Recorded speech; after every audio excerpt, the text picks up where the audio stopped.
All righty, about that time, folks. Good morning. Welcome to the February webinar. This will be our agenda for today. We're going to get started with Cass, who will talk to us about School Breakfast Week. And then we'll hear from Kala with some updates from Dairy West. And then Jessica will talk to us about the NSLP training dates and Provision 2. And then we'll hear from Cass again for CEP. And then we'll hear from Melissa for a lunch eligibility report. And then we'll have Pamela presenting literacy from the lunchroom, spotlight on local grants, and breakfast week for farm to school. And then we'll have Sean with USDA Food. She'll talk to us about WebCM forecasting and ordering period. And then last but certainly not least, we'll have Lynda provide us some guidance on alternate protein products. So without further ado, Cass. Okay, good morning, everyone. Well, I'm here to chat about School Breakfast Week. So, National School Breakfast Week is an annual U.S. celebration that highlights the importance of school breakfast programs in supporting student health and academic success. Next slide, please. So this week is organized by SNA, so School Nutrition Association, and runs from March 2nd through March 6th. And this year's theme is the Quest for School Breakfast. So National School Breakfast Week aims to raise awareness about the benefits of eating breakfast, encourage students to participate in the breakfast programs, and recognize the work of school nutrition professionals like yourself. And SNAs has created some great tools for you to make it easy to participate. Next slide, please. Whoops, there you go. Thank you. So build buzz early. So once you have a plan, share the details with your administration, your families, and students, just to help you spread the word on just about these events. I really recommend that you use social media or however you normally communicate with your families to share information, as that's a great way to build excitement. So spread the why. So the why is really important. So research shows that students who eat breakfast are more likely to have better concentration and memory, score higher on tests, maintain healthier body weights, and miss fewer days of school. Next slide, please. Oops, next slide, please.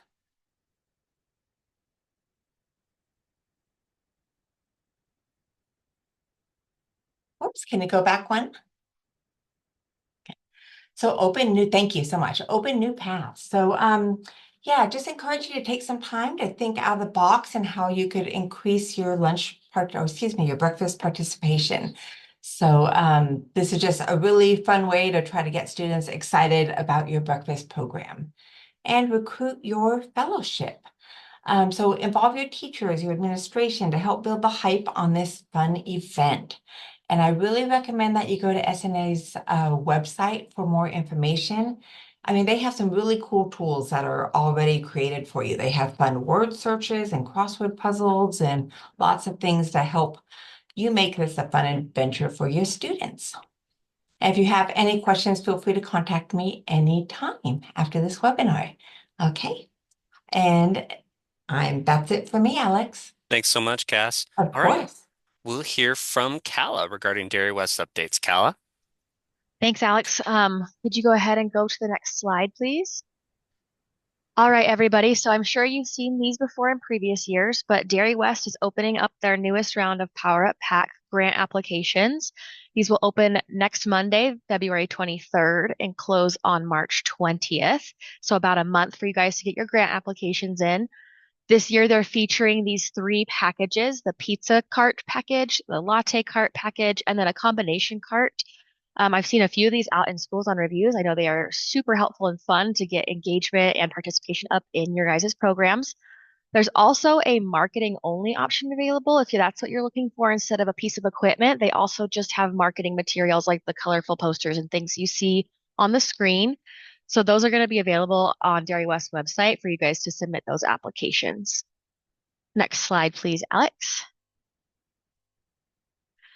Dairy West also wanted to share some whole milk in schools resources since that new guidance was passed for having whole milk back in schools. So National Dairy Council has some resources through their Undeniably Dairy branding. And then the January-February issue of the School Nutrition magazine also had some guidance and some suggestions for the whole milk in schools resources, just for you guys to check out if you're considering adding whole milk back into your program.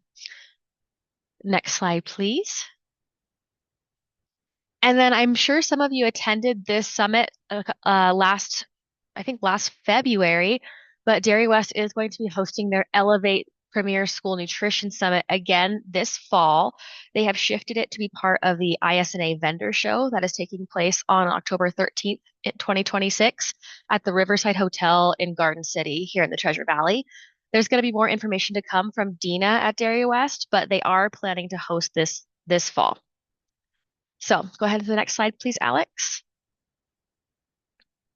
And this is just Dina's contact information for Dairy West. She did want me to mention too, as of January of this year, that Dairy West has joined into a 4-state region and now includes Idaho, Utah, Washington, and Oregon. So now we've got a big region that is covered in the Pacific Northwest by Dairy West. Dina is still your point of contact. Please reach out for any help or follow up to her, and she is happy to assist because she will still be leading our school nutrition activations for Dairy West in our region.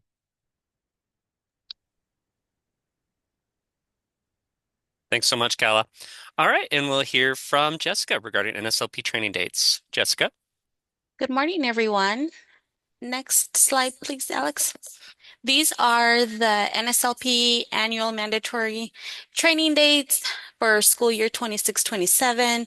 We have 2 trainings in Boise, 1 training in Lewiston.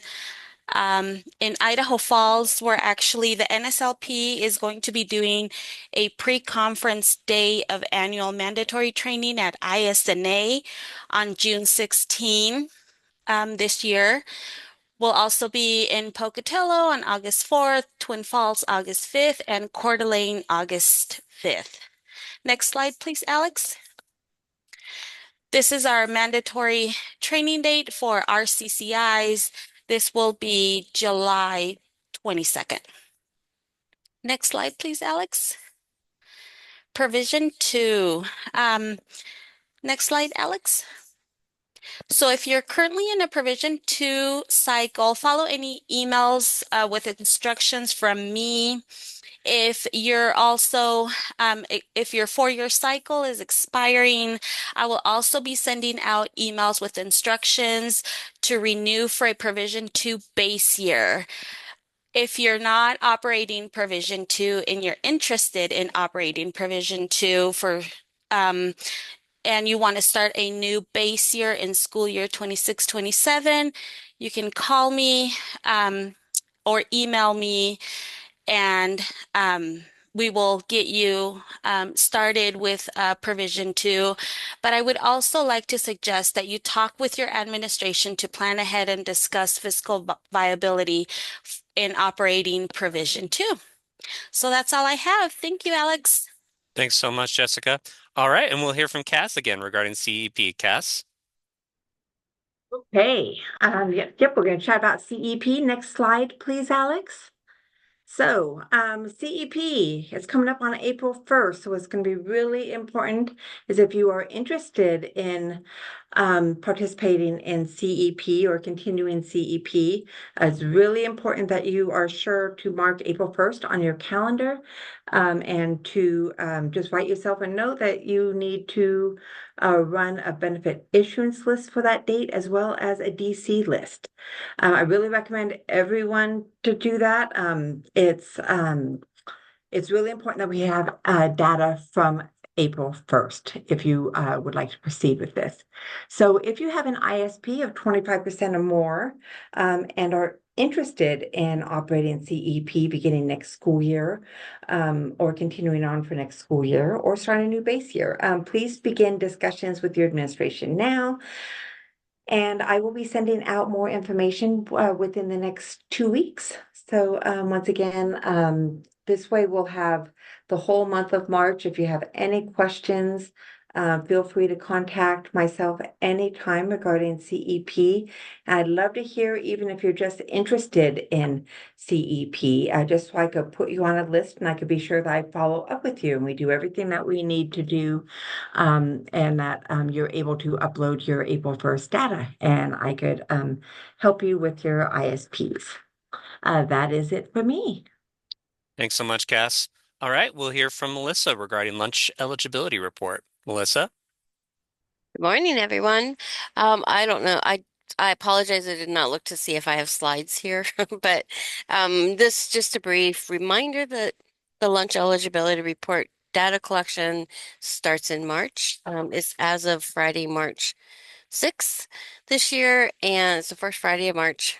And basically, they're just going to look at free and reduced information, work with your IT folks, whoever uploads your IC data into IC for the department. That's the person you'll want to work with to make sure that you've got all your free and reduced kids marked accordingly, so that for funding reasons and everything, it comes out correctly. This is for fruit and vegetable grants, this is for other grants, things like that, things like in our arena, child nutrition, but also in others as well. So it's just really important to have good data in there. I'll send a reminder about this about the first week of March, just to let you know it's approaching. And then when I don't get a specific notification about the preliminary report being up there, but when I know it's up there, I'll send you a notice so that you can go take a look. But it's just a reminder, it's coming. Not a lot, hopefully, for you guys to do other than to make sure the data looks correct. So you're just going to work with your IC coordinator. That's it. Thanks. Thanks so much, Melissa. All right, and we'll hear from Pamela regarding literacy from the lunchroom. Pamela? My turn. Thanks, Alex. Next slide, please. So we have, I know you have fun posters up in your cafeterias, and if you don't, please let me know and we'll get you some. But I wanted to provide some resources for further promoting literacy. This one is to set you up for Farm to School Breakfast Week. This story goes well with the French toast sticks, waffles, or pancakes that you're serving during that during that week. In this book, it's springtime in the forest, and the days are growing warmer. Snow is beginning to melt, and that means it's time to collect the sap and how to make maple syrup. This book will take young readers and eaters through the story of how to harvest sap from the trees, and introduce children to the world of maple sugaring. Next slide, please. And then another one about where food comes from. This is Outdoor Farm and Indoor Farm. And it's a story about two children as they explore the inner workings of an outdoor farm and an indoor farm. You'll see how a variety of amazing machinery like tractors and drones, along with innovative farming techniques, how it gets the wonderful food that we all love and enjoy. Next slide, please. Spotlight on local. Next slide. So this is our what's in season. We still have apples, onions, and potatoes, but next month we'll have a couple more. Yay, spring. Go ahead. Next slide. And the local, if you were the size of a fruit, if the planets were the size of a fruit, the Earth would be a strawberry. So this is just kind of a reminder of where we are in the universe and also looking forward to strawberries. Next slide, please. So the farm to school, we have a grant opportunity. Next slide. About school gardens. And this is from the a Whole Kids Foundation. And I'll put this link in the chat. I can do, here we go. There you go. because the USDA Foods catalog is open and forecasting has begun. Have you thought about how you can supplement with school gardens and local food? Now is a great time to pitch the school garden idea to your wellness committee so it can get growing. And then this next slide, please. This grant application closes March 1st, which is just coming up quick. And we know that kids who grow veggies eat veggies, so school gardens can make a big difference. This grant program helps turn outdoor spaces into powerful hands-on learning that connects kids with food and sparks their curiosity and supports classroom curriculum. So that's, again, closes March 1st. And if you have any questions, please reach out. Next slide, please. Farm to School Breakfast Week. Go ahead, next slide. So here is a sample menu of what you might serve to go along with the theme, the Quest for School Breakfast. So on Monday, if you had waffles, you could feature local apples because those are still in season. We have Knight's Oatmeal Feast that might have an oatmeal topping bar, Castle Parfait Tower made with local yogurt. The Dragon Rider breakfast burrito might have local tortillas, beans, and cheese. Thanks, Dairy West. And also, finally, Royal Harvest pancakes might feature local wheat flour. So these are just some ideas to support that school breakfast week and help kids start their day on a full belly, because then they learn better.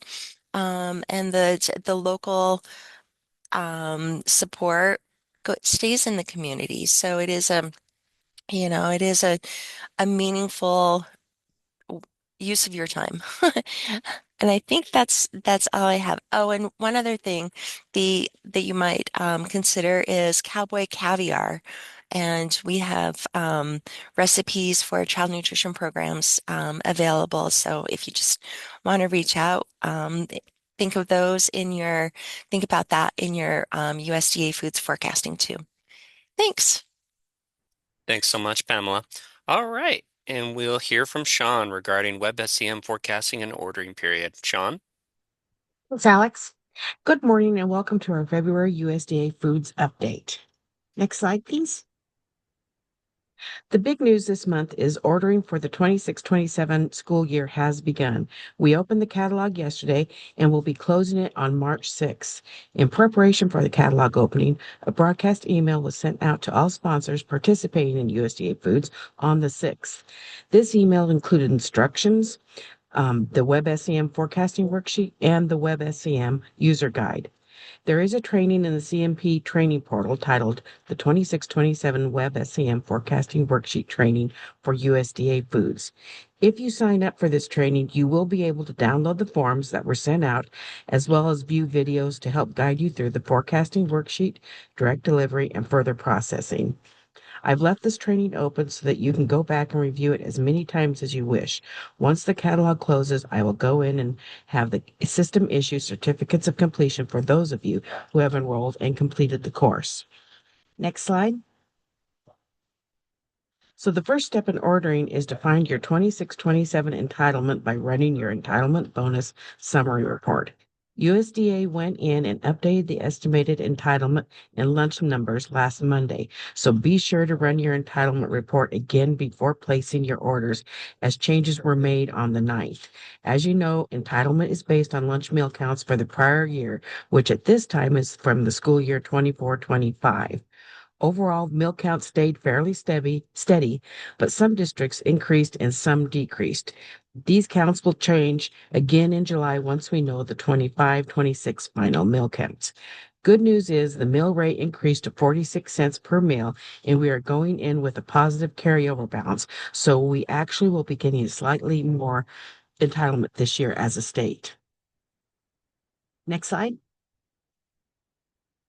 A reminder, when you run your entitlement bonus summary report and you see a number in the middle column, which is your entitlement order total, this means that you ordered seasonal products last year that will be delivered between July and September of 2026, but are coming out of the school year 26-27 entitlement. When you order items from the blue column found on the WebSEM forecasting worksheet, they will be delivered between July and September of 2027 and will come out of the following 27-28 entitlement balance. Next slide. The next step is to fill out your WebSEM forecasting worksheet. The prices we have included in the worksheet are from USDA school year 26-27 material average price list that was issued in December. The orders in the WebSEM catalog are real-time or near-term fluctuating market prices, and they may not match exactly. So just be aware of that. You may need to adjust your quantities as you cannot exceed the maximum your amount of total entitlement. Once you've completed your worksheet, you can then go into the WebSEM catalog and place your orders. Keep a copy of your worksheet as the state warehouse will be requesting a copy of it. After placing your orders, you can run a requisition status report, which will list all your items. Just let us know if you make a mistake, and we can go in and delete the order and have you replace it. Next slide. Once the catalog closes on March 6th, Kendall and I will go in and start consolidating trucks. This means that if we did not receive enough orders to fill a truck, they may need to be canceled. We try our best to find states to split a load with, and this may result in increasing or decreasing some requisitions to make it fit. Delivery dates may also need to be adjusted to fit other states' requirements. All we can do is try our best. Next slide. And the next part is to allocate your DoD funds for 26-27. We will be sending out a survey on March 6th, asking you to respond with the amount of entitlement funds you want allocated. These funds will be available starting July 1st of 26 and will need to be spent by July 30th of 2027. Regarding this current year's DoD allocation, we will be contacting those of you who have any entitlement funds remaining for this school year and asking if you want to allocate any of those funds to DoD. All of this year's DoD funding will need to be spent by June 30th of 2026. We will also be contacting those schools that have not been using their DoD funds and make adjustments as needed. And that's all I have for this month. So just be sure to email us if you have any questions. Thanks so much, Sean. All right. And lastly, we'll hear from Lynda regarding alternate protein products. Lynda? Okay, thank you, Alex. Alternate protein products and the documentation requirements.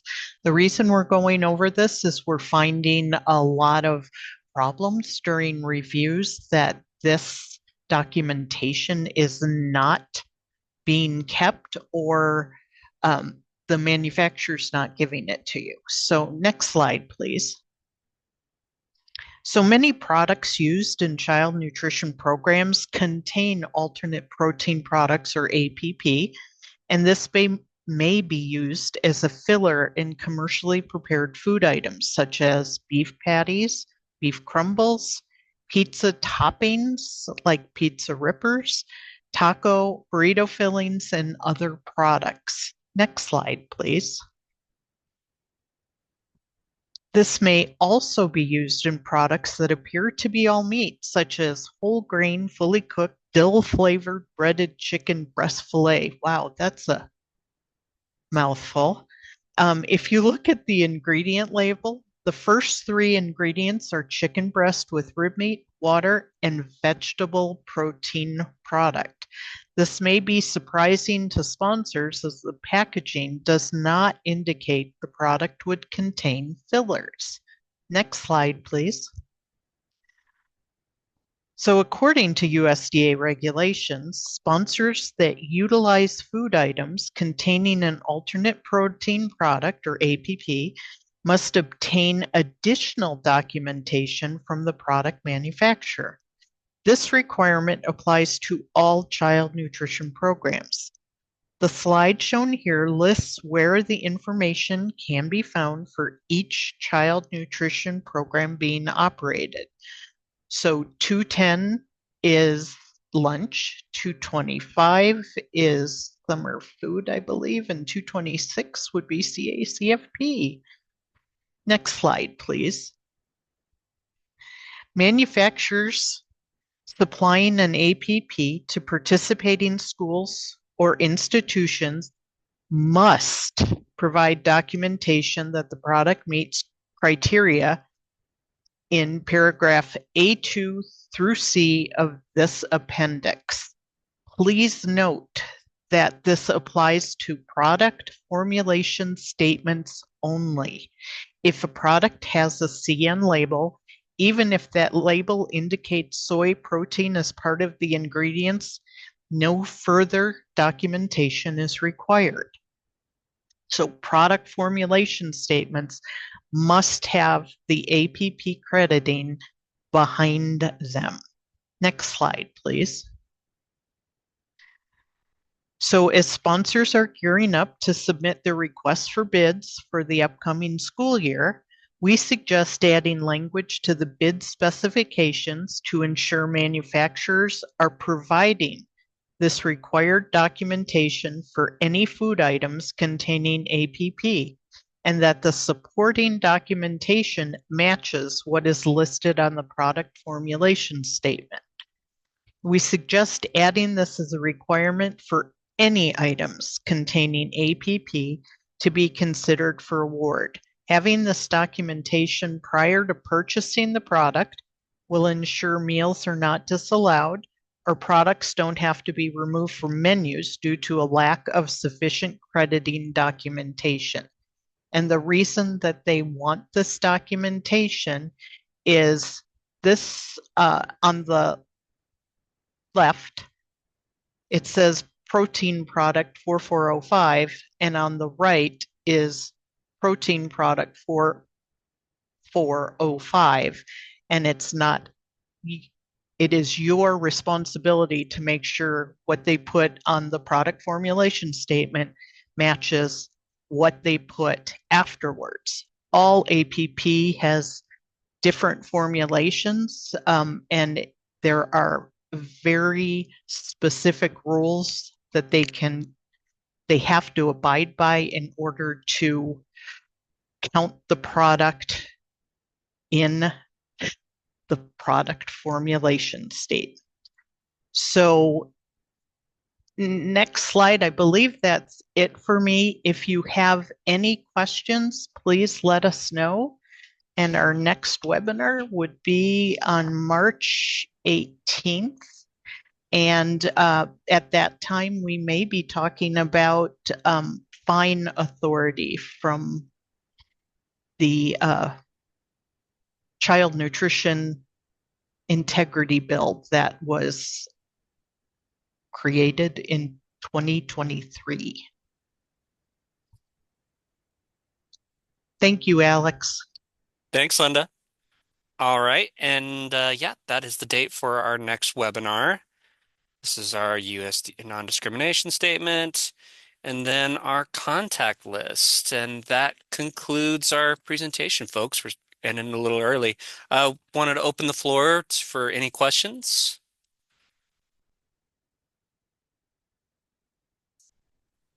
There's a question in the chat. Can you define line authority?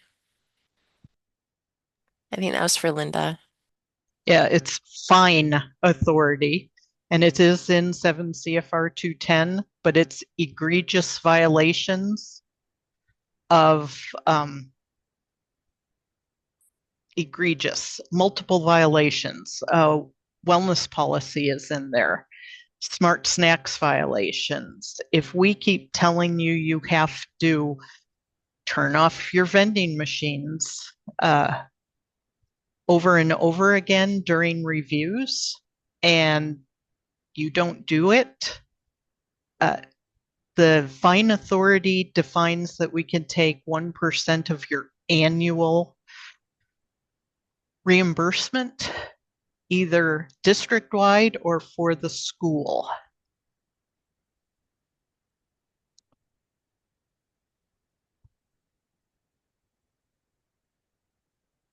Thanks, Linda. Any more questions?